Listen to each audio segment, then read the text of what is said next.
joining Timeout with PSOA, where sports officials share their stories to help recruit, train, educate not only sports officials, but players, coaches, administrators, and fans. Through this information, we're going to help make us all better for the game.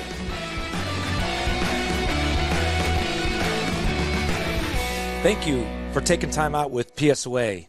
Today's topic is going to be sports psychology, and in previous episodes, this podcast is for not only sports officials, but players, coaches, fans, parents. Today's guest speaker is Todd Kerr, a former baseball, football, basketball official, and a current sports psychologist here in Omaha, Nebraska. Todd, welcome to Timeout with PSOA. Give the audience a little bit of background of your story of becoming a sports official, why you're not a current sports official, and why you chose sports psychology. Sean, it's great to be here. I started officiating back in the 90s, wanted to get back out onto the field, and thought it would be a lot of fun, and started doing some 8-man football and the like back in central Nebraska around Hastings, and developed then one of the guys that I worked with in football said, "Hey, what are you doing during the basketball season?" and thought that might be fun as well. And so we did the basketball and that. And then shortly after getting out of college, I did some baseball down in southwest Missouri in the Springfield area, and really enjoyed that. And then moved to Omaha in 2000 to continue my education, and found that sports officiating was a fantastic companion job for a student, and started officiating baseball, basketball, and football and about every night of the week. And that's somewhere along that way, that's when I ran into you. And the rest, as they say, is history. Yeah, I always consider Todd, he's a saint of lost causes, because I was lost, and he took me on his football crew in the Metro Conference, and that's where our friendship started and has fostered throughout the many years. Yeah. So why sports psychology now? All along, I had wanted, when I came back to school and grad school, I had always wanted to get into sports psychology. The counseling road kind of took me on a different path initially. And in my early 40s, I thought I wanted to get back to that, and returned my focus to sports psychology. Well, we're glad to have you on the podcast today, and we're going to touch on topics that are going to work with officials, mental aspect, work with players, mental aspect, and then coaches and fans. Okay. So the first one is, what advice can you give sports officials listening today? How can they handle those personal attacks? You suck. You're terrible. You're awful. Get glasses. We heard it all. Yeah. But a new official or official that just can't handle it, mm-hmm. What advice can you give them to learn how to handle those attacks? There's self-talk is a very powerful mental skill. And self-talk, our brains have the power to heal us, have the power, on the other hand, to make us sick. Many times, perhaps you have talked yourself into or out of a cold, and today it would be a great example of talking myself into a cold, in that I want to be home watching Major League Baseball the opening day of the season. But that aside, our self-talk is so critical to us. And the second piece of self-talk, we'll go deeper into self-talk, but it's our attitude at the beginning of the contest. Understanding that this is not personal, that the people involved in the coaching, the fans, of course, have an incredible amount invested in this contest, and where that investment is where their emotion is, and in the ups and downs of a ball game, that emotion can lead to sometimes some unfortunate comments. I take notes as we're writing down this, recording the podcast, and, I tell sports officials, yeah, there are going to be times where I beg you and plead you to work a game. But when you're creating your schedule, only pick the games where you want to be there. Yeah. So if you don't want to work recreational sport, precisely, don't work recreational sport. Precisely. Walking out onto the court, walking out onto the field with that kind of attitude already puts you 2 strikes down. It doesn't take much then for the off comment to really, hit that note inside you and set you off. Yeah, and the not taking it personally. Yeah. I remember when I first started officiating, I took everything personally. Yes, you did. and now, don't ask me how I know that. And now I have learned they are attacking the uniform. Yes, they are attacking the situation. Exactly, and it's not. And more times than not, and if you ask the coach in the moment, more times than not, they're mad at the situation. Their kids aren't playing very well. They're not hustling very well. And he or she is just frustrated in the situation, and you just gave them the match that lit the fire. Transitioning here now to the player aspect. Yeah. What's the best way a player can learn from adversity? Mm-hmm. And the adversity could be, a bad call made by an official. For certain. Adversity could be they missed the game-winning shot, mm-hmm. or adversity of coming over an injury. Mm-hmm. That has a lot of mental aspects for a player. Certainly. The as players go and learning from adversity, the first thing that I want to teach the people I work with is we want to eliminate the notion of failure. If we can eliminate the notion of failure, everything from that is either we learn or we win. Winning is easy. We don't investigate, how it feels to win. We don't, that's easy. We all know how to do that.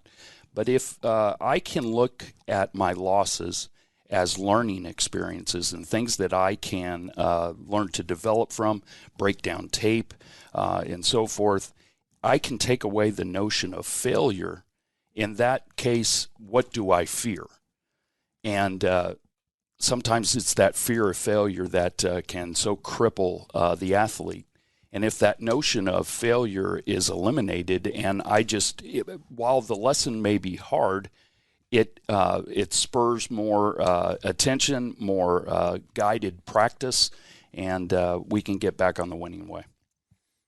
The sports official who works in the NFL, one of the things that he told me, and I don't even think he knows he told me directly, he was speaking to a large group, but he's talking the only reason he's in the NFL today is because when he failed mm-hmm. or made a mistake, he just made sure he didn't do it again. Yes.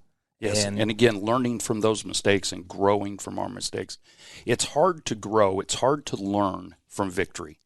Nobody investigates that. Nobody looks at that tape with the same enthusiasm, the same energy that we look at our losses. We truly only grow from our defeats. And as a player, whether you're a young player or a seasoned college or professional player, learning to grow from our losses is really a key. Whether it's a strikeout, in a last at-bat, or like you mentioned earlier, missing the game-winning shot. The challenge with missing the game-winning shot is we have time between that shot and the next practice, the next game.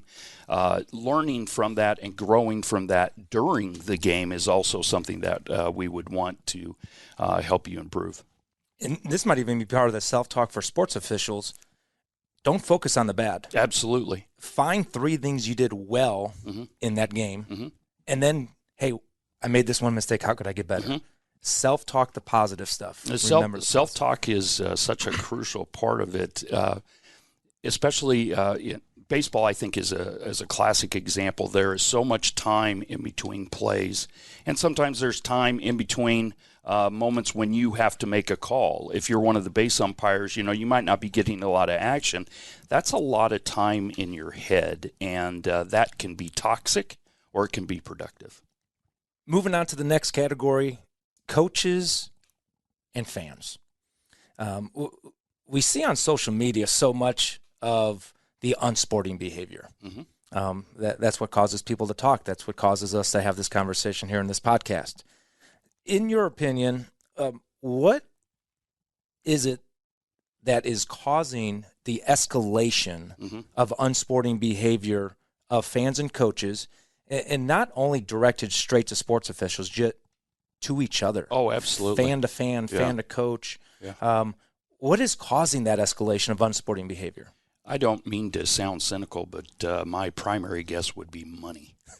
And the money that people involve, I'm Timmy's dad, and we paid $15,000 this summer for 7 different uniforms and 5 different hats and coats and different bags, and he's got to have the best DeMarini bat, and he's got the brand new glove and all that kind of stuff, and the kid can't throw the ball from second base to first base, but yet he's going to the bigs.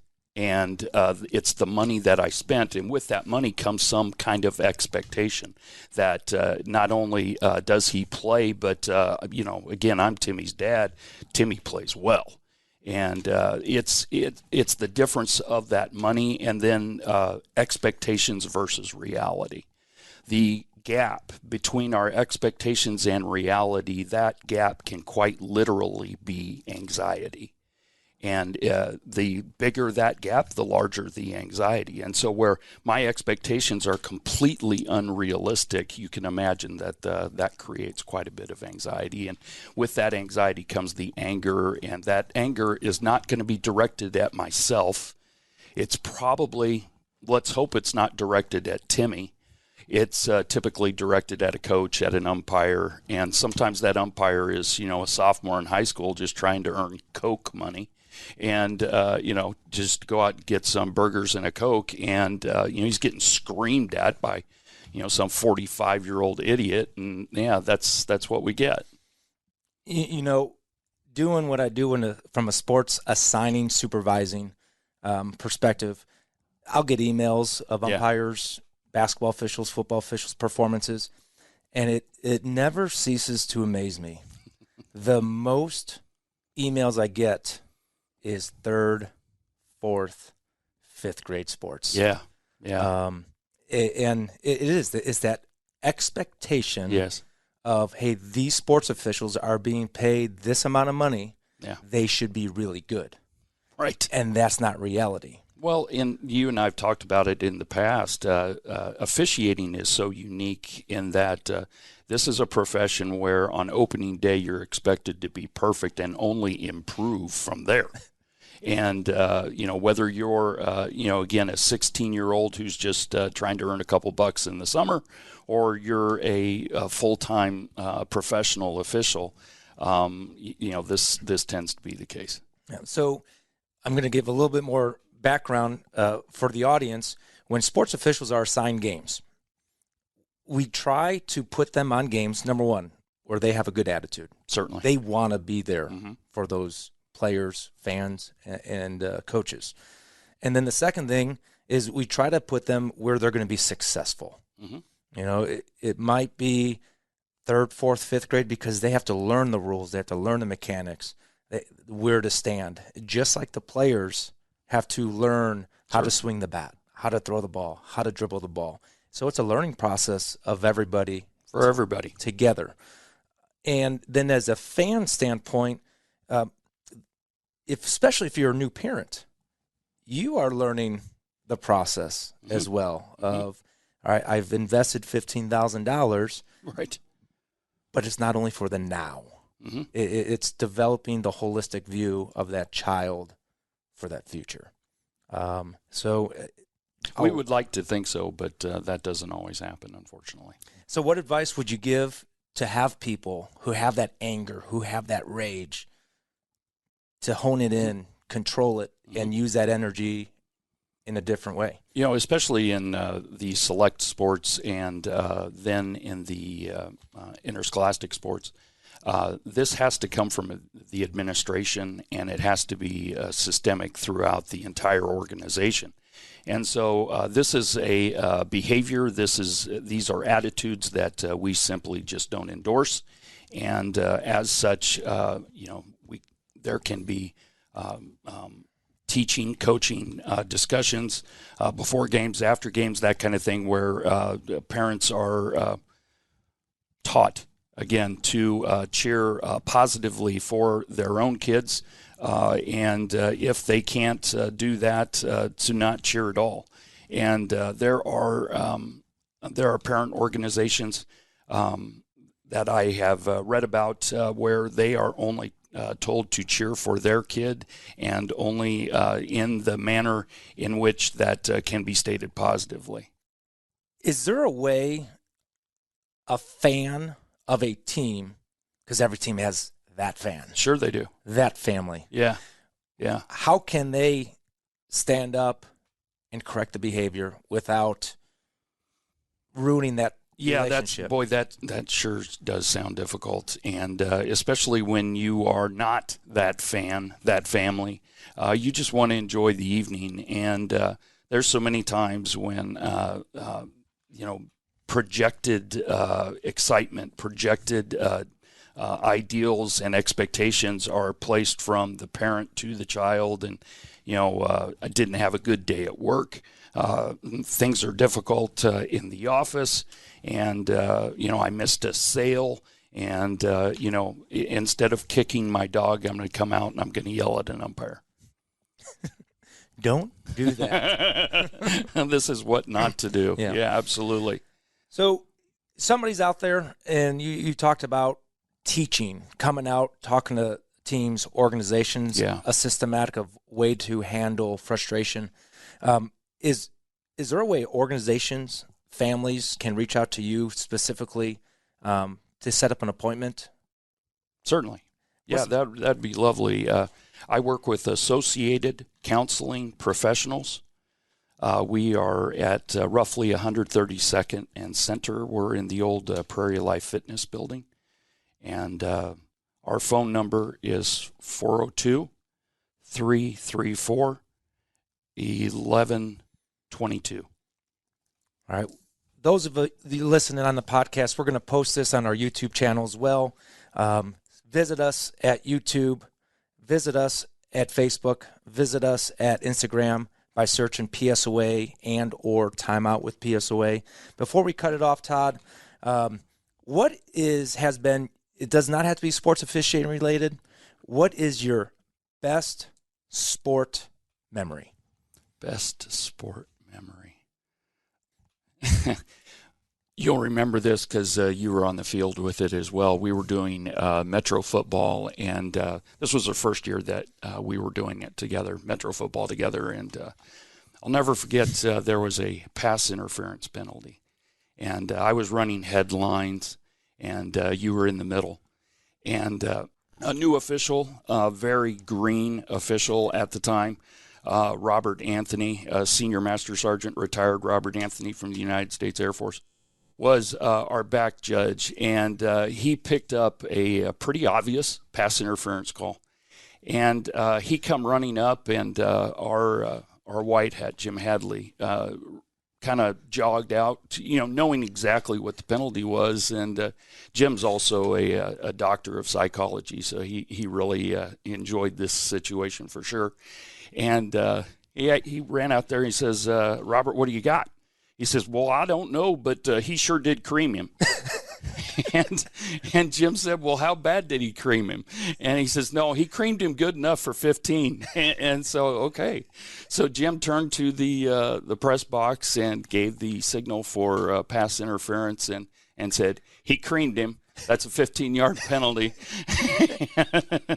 And that's the nature of officiating, and just so many memories like that. Yeah. Well, thank you for taking time out today with PSOA. Again, those listening, if you want to reach out to Todd Kerr, Associated Counseling Professionals here in Omaha, Nebraska, it'll be posted on the YouTube and all of our social media platforms. Make sure you like and subscribe us. And sports officials, remember, you're only as good as your last call.